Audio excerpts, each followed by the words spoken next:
महिला भगिनींसाठी मोठी खुशखबर राज्य सरकारच्या माध्यमातून देण्यात आली आहे। दिनांक 29 सप्टेंबर 2024 रोजी प्रत्येक महिलांच्या खात्यावरती राज्य सरकारच्या माध्यमातून पैसे जमा केले जाणार आहेत। अतिशय महत्त्वपूर्ण व आनंदाची बातमी आहे। कोणत्या योजनेअंतर्गत हे पैसे लाभार्थी महिलांच्या खात्यावरती जमा होणार आहेत, किती जमा होणार आहेत याबद्दलची पूर्ण माहिती आपण या व्हिडिओच्या माध्यमातून समजून घेणार आहोत। त्यासाठी नक्की व्हिडिओ शेवटपर्यंत पहा। अतिशय महत्त्वपूर्ण ही माहिती आहे। राज्य सरकारच्या माध्यमातून मुख्यमंत्री माझी लाडकी बहीण योजना ही सुरू करण्यात आली आहे। याचा जो तिसरा हप्ता आहे पात्र महिला भगिनींच्या खात्यावरती वर्ग केला जाणार आहे।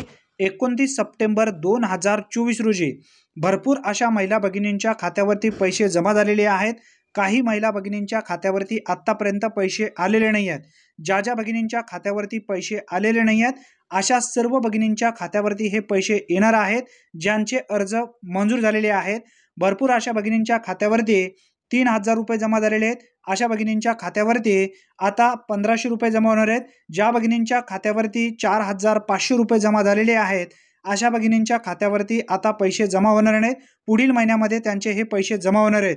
अतिशय महत्त्वपूर्ण ही योजना आहे। ज्या बहिणींच्या खात्यावरती आतापर्यंत पैसे आलेले नाही आहेत, मुख्यमंत्री माझी लाडकी बहीण योजनेचा तिसरा हप्ता जो आहे रिलीज केला जाणार आहे राज्य सरकारच्या माध्यमातून। मुख्यमंत्री माझी लाडकी बहीण योजनेमध्ये जवळपास 2 कोटीपेक्षा जास्त लाडक्या बहिणींना लाभ दिला जाणार आहे, असा उल्लेख सुद्धा करण्यात आलेला आहे।